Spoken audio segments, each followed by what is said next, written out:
Hello dear students, welcome. आपका स्वागत है अपने चैनल शिक्षा की दुकान। तो इंग्लिश को कहना है बाय बाय टाटा कि तुम कठिन नहीं हो। ओके, तो let's start our class and this is our basic class. Okay, it's starting and I will tell you everything about English from zero to advance. सबसे पहले इसमें पॉइंट है, देखो मैंने प्रेजेंट इंडेफिनिट लिया है सेंटेंस। उसके सेंटेंस चार होते हैं। प्रेजेंट इंडेफिनिट टेंस है, जो प्रेजेंट इंडेफिनिट टेंस है यहाँ सॉरी, थोड़ा स्क्रैच आ गए हैं मेरे थ्रोट में, ठीक है। प्रेजेंट इंडेफिनिट टेंस, और जिसका मतलब होता है, प्रेजेंट का मतलब वर्तमान और इंडेफिनिट का मतलब क्या है, अनिश्चित, और टेंस का मतलब होता है समय। टेंस मीन्स समय ही याद रखो, इसके अलावा काल वगैरह ये कुछ नहीं, just only you remember only time. Okay, समय होता है एक्चुअली में। अब प्रेजेंट इंडेफिनिट पढ़ने से पहले मैं आपको इसके जो चार पार्ट होते हैं सेंटेंसेस ये बताता हूँ। देखो, affirmative sentence, negative sentence, interrogative sentence और डबल इंट्रोगेटिव सेंटेंस। तो आई गारंटी यू 99% मुझे लगता है कि आपने ये जो डबल इंट्रोगेटिव सेंटेंस है, मेरे ख्याल से ये आप किसी ने शायद नहीं पढ़ाया होगा। 1% हो सकता है कि आपने पढ़ा हो, बट मेरे हिसाब से तो शायद नहीं पढ़ा हो, क्योंकि मैंने बहुत सारे लोगों को पढ़ाया है और मैं लगातार 2018 से ही टीचिंग के फील्ड में हूँ। तो मैंने ये चीज़ थोड़ा इजी करने के लिए, समझने के लिए डबल इंट्रोगेटिव रखा है। ओके, और इंट्रोगेटिव ये प्रश्नवाचक होता है, इसका आंसर हमें मिलता है हाँ या ना में। डबल इंट्रोगेटिव सेंटेंस ये भी प्रश्नवाचक होता है, बट इसका आंसर आपको हाँ या ना में आप नहीं मिल सकता, कभी नहीं, है ना। तो अब हम सबसे पहले चलते हैं अपने पहले सेंटेंस पर। ये आपको समझाना ज़रूरी है, ये होता क्या है एक्चुअली में। व्हाट इज़ अफर्मेटिव सेंटेंस ना। अफर्मेटिव सेंटेंस यानी कि सकारात्मक वाक्य।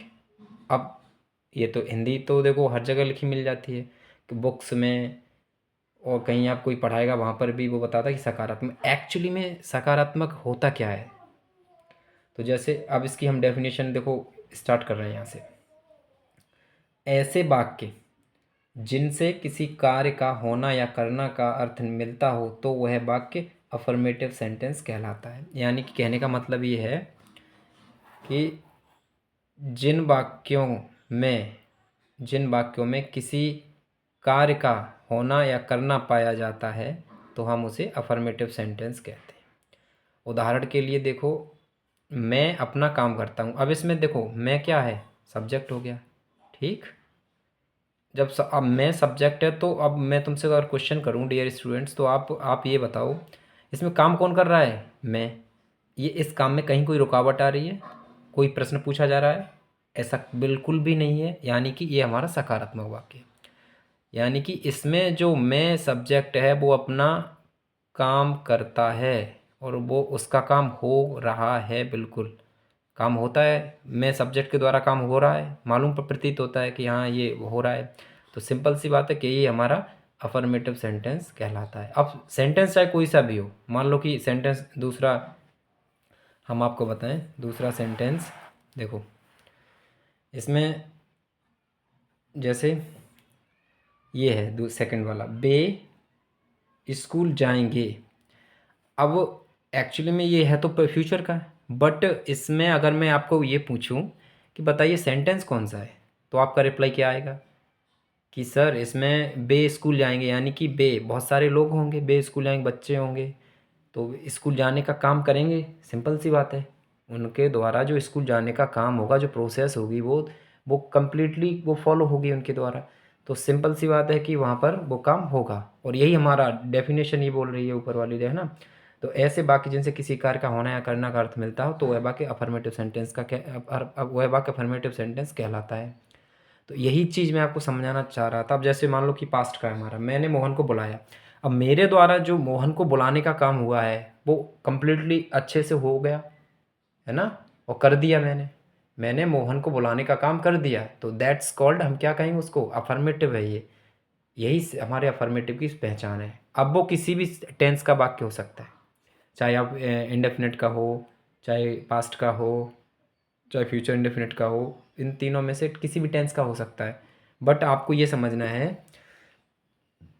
कि वहाँ जो वाक्य दिया गया है उसमें आपको पहचानना है कि इसमें काम हुआ है कि नहीं हुआ है, और आप तुरंत पहचान लोगे। देखो, जिसमें नहीं शब्द ना आए, जिसमें क्या शब्द भी ना आए, कब क्यों कहाँ कैसे कितना कौन सा, जो डबल इंटरोगेटिव वाले क्वेश्चन वर्ड होते हैं ना, वो भी ना आए, ये तीनों ना हो, समझ लो कि वो आपका अफर्मेटिव सेंटेंस है। ठीक है, तो हमने कितने आज वाक्य, देखो ओवरऑल हमने देखे हैं लगभग 4 सेंटेंसेस देखे हैं। तो 4 सेंटेंसेस में सबसे पहले जैसे मान लो कि हमने ये पढ़ा अफर्मेटिव, मैंने आपको आज आपको कंप्लीट कराया कि affirmative, what is affirmative sentence.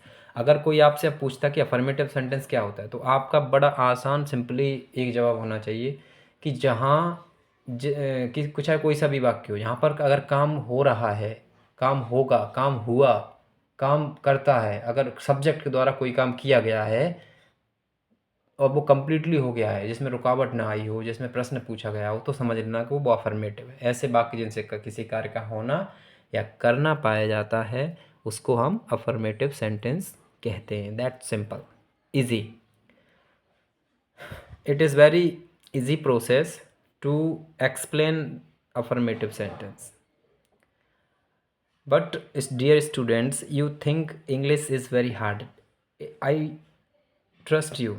English is not tough. कठिन नहीं है माय डियर स्टूडेंट्स, इंग्लिश बहुत इजी है। बट थोड़ा रिवीजन का, और ज़्यादा नहीं, हाफ एन आवर है ना, आधा आधा 1 घंटा लगभग, 1 घंटा मतलब टोटली आप पढ़ो और रिवीजन कर लो, एक बार देख लो।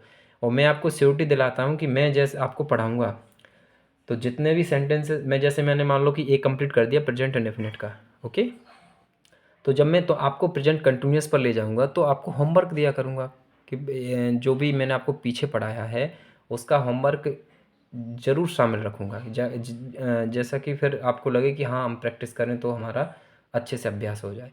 और जब किसी चीज़ का बार बार अभ्यास करोगे तो सिंपल सा कि वो आपको आ ही जाएगी। बिन ऐसी कोई चीज़ नहीं है जो बगैर अभ्यास के न कंप्लीट हो सके, और फिर ये चीज़ आपको बहुत इजी लगेगी। आप बस थोड़ा आप हमारे साथ बने रहो, फॉलो करते रहो हमें। मैं आपको ट्रस्ट दिलाता हूँ कि अंग्रेजी में आपकी इस तरह लेवल पर पहुँचा दूँगा कि आप सोच नहीं सकते हो। ओके, वीडियो अच्छा लगा हो my dear students, I am really thankful. Please channel को सब्सक्राइब करिए और अपने दोस्तों तक पहुँचाइए। जो चीज़ आपको पैसे से लोग देते हैं, आई श्योर यू, मैं आपको फ्री में वो कंटेंट दूंगा। चाहे आप 12th के स्टूडेंट हो, चाहे आप 10th के स्टूडेंट हो, चाहे आप फिर कंपटीशन फील्ड के स्टूडेंट हो, देखना आप अंग्रेजी अगर सिर्फ आप 20 मिनट या 30 मिनट मुझे पर डे देते रहो, और गारंटी मेरी है कि आपको देखो इंग्लिश कैसे नहीं आती है। मैं आपको श्योरिटी दिलाता हूँ कि मैं आपकी अंग्रेजी को अच्छा करूँगा। I must make it easy. English is not a dangerous thing, it is a language, it is a language, so it comes by practice simply. if you don't have trust, आपको लाना पड़ेगा। अगर आपका ट्रस्ट नहीं है तो आपको बनाना पड़ेगा, आपको बार बार पढ़ना पड़ेगा। माय डियर स्टूडेंट, मैं आपके साथ हूँ, डोंट वरी। मैं आपके साथ हूँ, डोंट वरी, मैं आपके साथ हूँ। मैं आपको सिखाऊंगा, मैं आपको उस लेवल पर पहुँचाऊँगा जहाँ आपने सोचा तक नहीं होगा। बस आप चैनल को फॉलो करिए और हमें फॉलो करिए। और नेक्स्ट टॉपिक आपका नेगेटिव बहुत स्लोली चलेंगे, इसलिए मैं पढ़ाना चाहूँ तो एक बार में सब पढ़ा सकता हूँ, बट मैं आपको चाहता हूँ कि आप बहुत स्लो प्रोसेस में सीखें, बहुत अच्छे से सीखें। ओके, तब तक के लिए हम आपसे फिनिश करते हैं इस वीडियो को। यहीं पर आपका अफर्मेटिव सेंटेंस आज फिनिश हो गया। आप अच्छे से पढ़िए, इसको याद करिए, और फिर हम कल नेक्स्ट वीडियो में मिलते हैं नेगेटिव वाले के साथ। चारों कंप्लीट करने के बाद फिर हम अपने सीक्वेंस वाइज, क्रम वाइज अच्छे से पढ़ेंगे और आगे चलेंगे। आप फॉलो करना, और गारंटेड है कि आपको अंग्रेजी आ जाएगी, आप भरोसा रखिए। ओके, बस नमस्कार, जय हिंद।